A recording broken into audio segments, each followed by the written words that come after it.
વિભાગના માનનીય municipal commissioner Shri Arun Mahesh Babu આપ શ્રીને સાદર આમંત્રિત કરી સ્વાગત પ્રવચન માટે. કલ્યાણમ આરોગ્યમ ધન સંપદઃ શત્રુબુદ્ધિ વિનાશાય દીપજ્યોતિર્નમોસ્તુતે સર્વ भाइयों बहनों और वडीलों की कृपाથી આજના ભગવાનની કૃપાથી આજના કાર્યક્રમમાં મેં શુભારંભ કરીએ છીએ.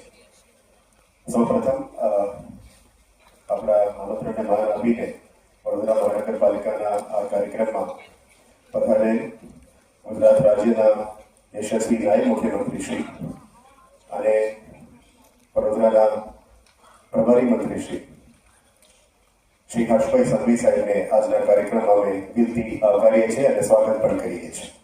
આજના કાર્યક્રમમાં અમે સ્વાગત કરીએ છીએ. આજના કાર્યક્રમમાં વડોદરાના ધારાસભ્યશ્રી અને ગુજરાત વિધાનસભાના મુખ્ય નિરીક્ષક શ્રી બાલકૃષ્ણ શુક્લ સાહેબ આપને પણ આજના કાર્યક્રમમાં અમે સ્વાગત કરીએ છીએ. વડોદરાના પ્રથમ નાગરિક અને વડોદરા મહાનગરપાલિકાને સ્વાગત કરીએ છીએ. સાથે સાથે આજે જિલ્લા પંચાયતના પ્રમુખ શ્રીમતી ગાયત્રીબેન મહિલા મેડમ આપને પણ આજે વડોદરા મહાનગરપાલિકા તરફથી આપણે દિલથી સ્વાગત કરીએ છીએ. વડોદરાના લોકલાડીના સાંસદ શ્રી ડોક્ટર હેમાંગ જોશી આપને આજના કાર્યક્રમમાં અમે દિલથી સ્વાગત કરીએ છીએ. સાથે સંગઠનના પ્રમુખ શ્રી ડોક્ટર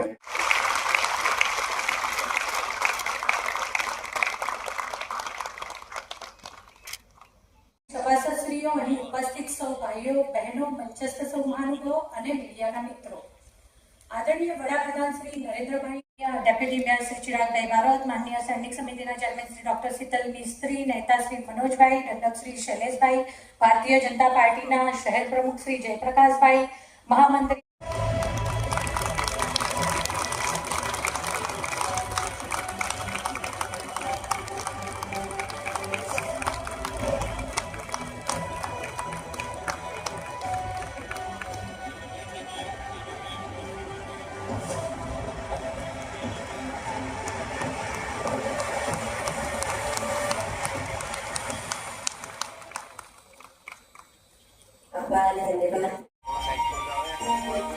જ્યાં ગાયકવાડી ગૌરવની સુવાસ છે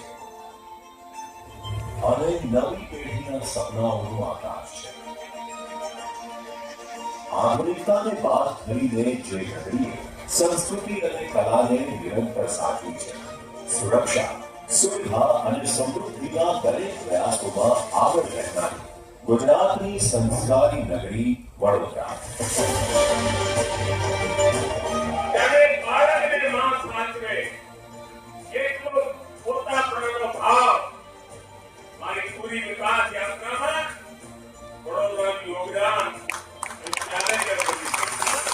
માનનીય વડાપ્રધાન શ્રી નરેન્દ્રભાઈ મોદીના વિકસિત ભારતના સ્વપ્નને સાકાર કરવા મુખ્યમંત્રી શ્રી ભૂપેન્દ્રભાઈ પટેલના પ્રયાસોથી વડોદરાની સુખાકારીમાં આજે વધારો થવા જઈ રહ્યો છે. વડોદરા મ્યુનિસિપલ કોર્પોરેશનના પ્રયાસોથી આજે કુલ ₹203 કરોડના અનેક પ્રકલ્પોના ખાતમુહૂર્ત અને લોકાર્પણ આજે માનનીય નાયબ મુખ્યમંત્રી શ્રી હર્ષભાઈ સંઘવીના હસ્તે થવા જઈ રહ્યા છે. આ વિકાસ કાર્યોથી ભાયલી તેમજ સેવાસી વિસ્તારના હજારો પરિવારોને શુદ્ધ જળની સુવિધા વધુ સરળ થવાની છે. શહેરના દરજીપુરા અને હરણી એરિયામાં આધુનિક ડ્રેનેજ નેટવર્ક અને પમ્પિંગ સ્ટેશનથી સફાઈ વ્યવસ્થા વધુ સુદૃઢ બનશે. સાથે જ ડભોઈ રોડ પમ્પિંગ સ્ટેશનથી કપુરાઈ એસટીપી સુધીની નવી પ્રેશર લાઇનથી ગંદા પાણીના નિકાલની સુવિધા વધશે. કિશનવાડી વિસ્તારમાં અત્યાધુનિક સરકારી કચેરીનું લોકાર્પણ થતા હવે નાગરિકોને ઘરની નજીક જ સરકારી સેવાઓનો લાભ મળવાનો છે. તેમજ શહેરની સફાઈ, બાગ બગીચા અને સેનેટરી કામગીરીને વેગ આપવા 20 નવી ટ્રેક્ટર ટ્રોલીઓ આજથી વડોદરાની સેવામાં રાખવાની છે. માત્ર આટલું જ નહીં, વડોદરાના ભવિષ્યને આકાર આપનારા બીજા 25 નવા વિકાસ કાર્યોનું ખાતમુહૂર્ત થવા જઈ રહ્યું છે.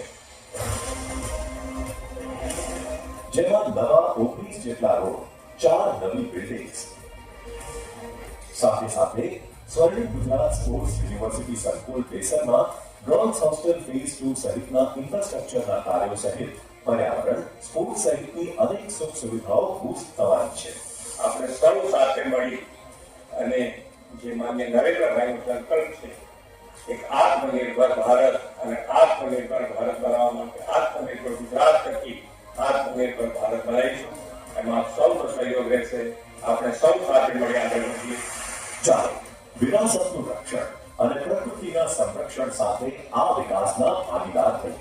સાથે મળીને આપણા વડોદરાને વધુ સુંદર, વધુ સુવિધાજનક અને વધુ સમૃદ્ધ બનાવીએ. વિકસિત ભારત માટે વિકસિત ગુજરાત બનાવીએ.